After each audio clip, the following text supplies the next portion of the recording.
Part 3. Something is different the next evening. I wanted to hear her voice again.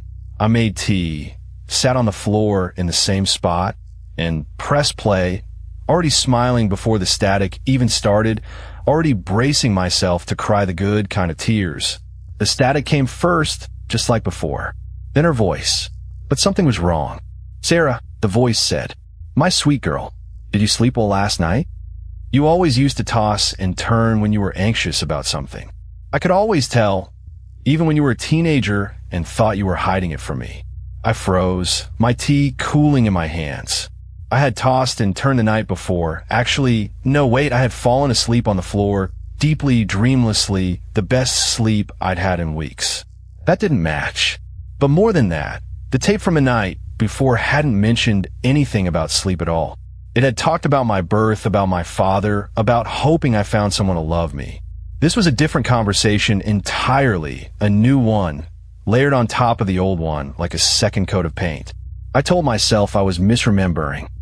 Grief does strange things to memory. Maybe I had just forgotten a section. Maybe the tape was longer than I thought, and I hadn't listened all the way through the first time, and this was simply a part one had missed. The voice continued. "I know you found the wooden box in the attic. I know you drove to 3 stores looking for something to play me on. You always were stubborn like that, even as a little girl. Remember the time you refused to wear a coat in the snow because you wanted to prove you weren't cold? Do you remember the blue dress you wore to your 5th birthday party? You cried because it had a stain on it, and I told you nobody would notice, and you didn't believe me, and you sulked in the corner for 20 minutes until your father bribed you with cake." I did remember that dress. I hadn't thought about it in 20 years, hadn't thought about it since it happened, actually, and yet the memory came rushing back whole and complete the second the voice mentioned it, like a door swinging open onto a room I'd forgotten existed. And I definitely, absolutely, had not told anyone that I had visited 3 thrift stores to find a boombox. I hadn't even told my best friend that specific detail. I had only said I'd found an old player somewhere. There was no way my mother could have recorded that information before she died. There was no way anyone could have known that unless they were watching me, right now in real time. My hands went cold. The tape clicked off again, exactly 10 minutes in, same as before, the click sounding almost polite like a door closing gently instead of slamming. I didn't sleep that night.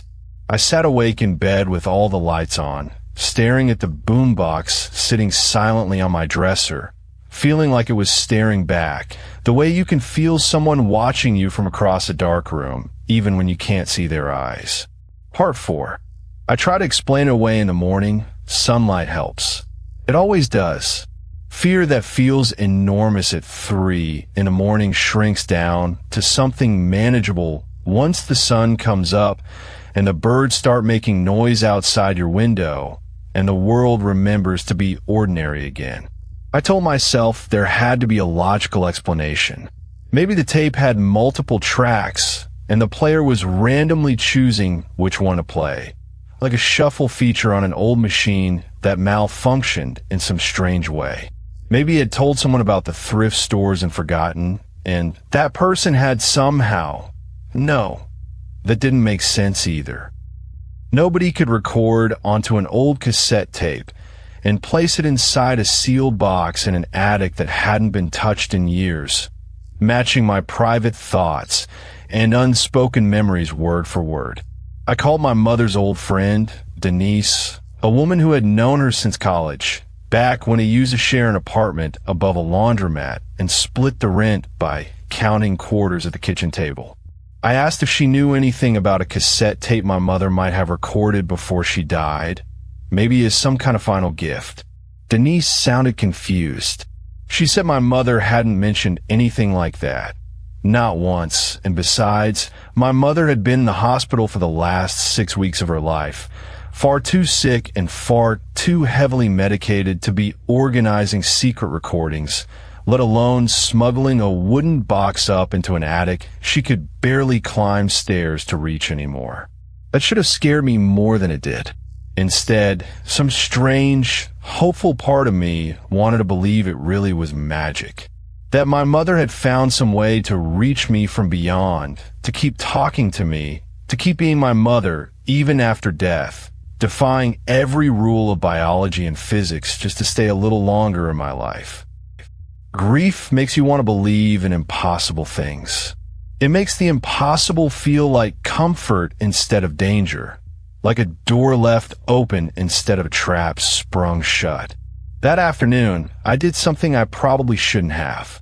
I went to the library and looked through old newspaper archives for our town, searching for anything about strange recordings, haunted objects, families losing loved ones under odd circumstances. It felt silly, even as I typed the search terms into the microfilm computer. Most of what came up was nothing. Obituaries, church bake sale announcements, a decades-old article about a house fire 2 streets over from where my mother used to live. But one small clipping caught my eye. It was from almost 40 years ago, barely 2 paragraphs long, buried on page 9 of a local paper that didn't exist anymore. The headline read, "Local woman's death ruled accidental after months of strange behavior." The article was thin on details, the kind of vague small-town reporting that leaves more questions than answers. But it mentioned a woman named Eleanor Voss who had, according to neighbors, become withdrawn and obsessed with an old recording in the months before she was found dead in her home. No cause of death was listed. The article ended abruptly, as if the reporter had been told to stop asking questions. I stared at that clipping for a long time. I told myself it meant nothing. Coincidences happen. Old towns have old tragedies, dozens of them, buried in every issue of every dead newspaper. But I wrote down the name anyway, Eleanor Voss, on a scrap of paper I folded into my pocket. I didn't throw it away for a long, long time. I decided to listen again that night. I told myself I needed to understand it, to know what it was before I could decide whether to be afraid. I think, really, I just wasn't ready to stop hearing her voice yet, and I was looking for permission to keep listening. Part 4.5. The house on Larkspur Street before that, though curiosity got the better of me one more time. I found the old address listed for Eleanor Voss in a city directory from decades ago, and I drove past on my lunch break the next day, telling myself I was just being thorough, just closing a loop, nothing more. The house was still standing, a narrow 2-story with faded blue siding, a chain-link fence around a yard gone to weeds. It looked ordinary, sad, maybe the way old houses look when nobody has loved them in a long time, but ordinary. An old man was raking leaves next door, moving slowly, the way people move when their bodies have started arguing with them. I parked and walked over, feeling foolish before I even opened my mouth, and asked if he'd known the woman who used to live in the blue house. He stopped raking. He looked at me for a long moment, the way you look at someone when you're deciding how much truth they can handle. His name was Walter, and he told me he'd lived on that street his whole life, 71 years, and that he remembered Eleanor Voss the way you remember a storm that passed close to your own house without quite touching it. He said she'd been a normal woman once, cheerful, always waving from her porch, always bringing over extra vegetables from her garden. Then, in the last year of her life, something changed. She stopped coming outside during the day.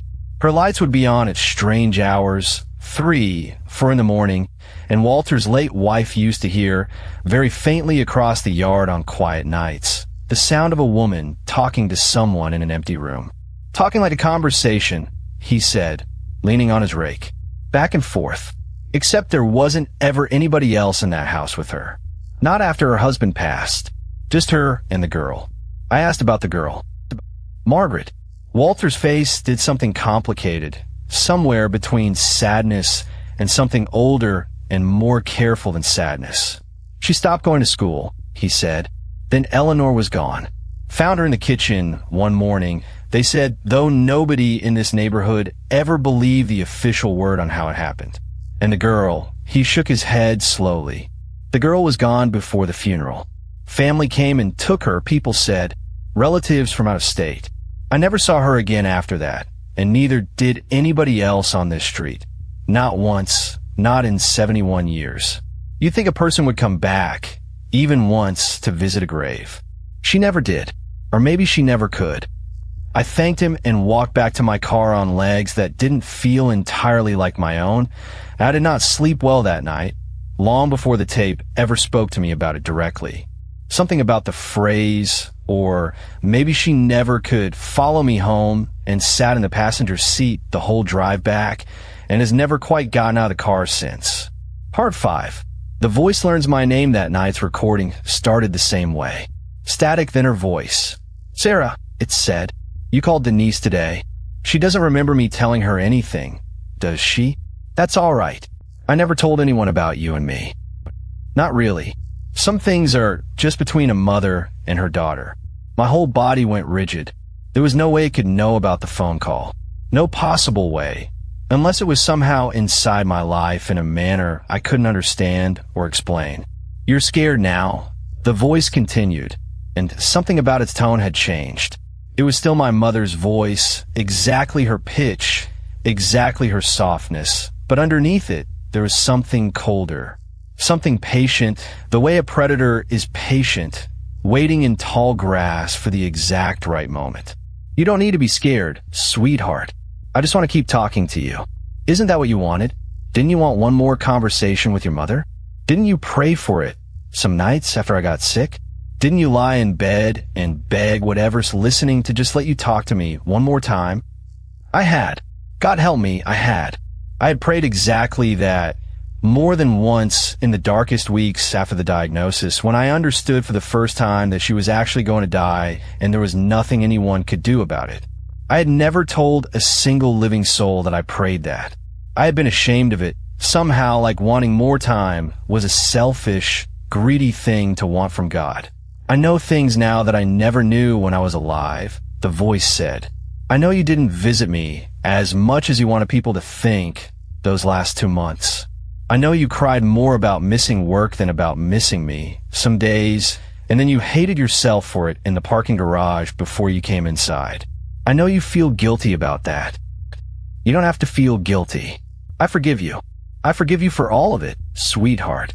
Doesn't that feel good to hear? Doesn't that feel like exactly what you needed? That was too much." I reached for the stop button, my hand hesitating over it for one long, terrible second. Some deep, animal part of my brain told me not to touch it, not to interrupt whatever this was, that interrupting it might make it angry. And then I slammed my palm down, and the tape cut off mid-sentence with an ugly mechanical screech that didn't sound like any tape player malfunction I had ever heard before. It sounded almost like a scream, cut short. I sat there panting in the dark, my heart slamming against my ribs. The things it said, they were true. All of them. Things I had never told a living soul. Things I was ashamed of. Things I had buried so deep I barely admitted them to myself in the privacy of my own head. This wasn't a recording of my mother's love. This was something else wearing her voice like a mask, something that had access to the inside of my mind in a way that made my skin crawl to even think about. I threw the tape and the boombox into a garbage bag that night, tied it shut in 3 separate knots, and put out on the curb before I could talk myself out of it. Part 6. It comes back 3 days later. I open my apartment door to leave for work, and the garbage bag was sitting on my doorstep. I hadn't touched it.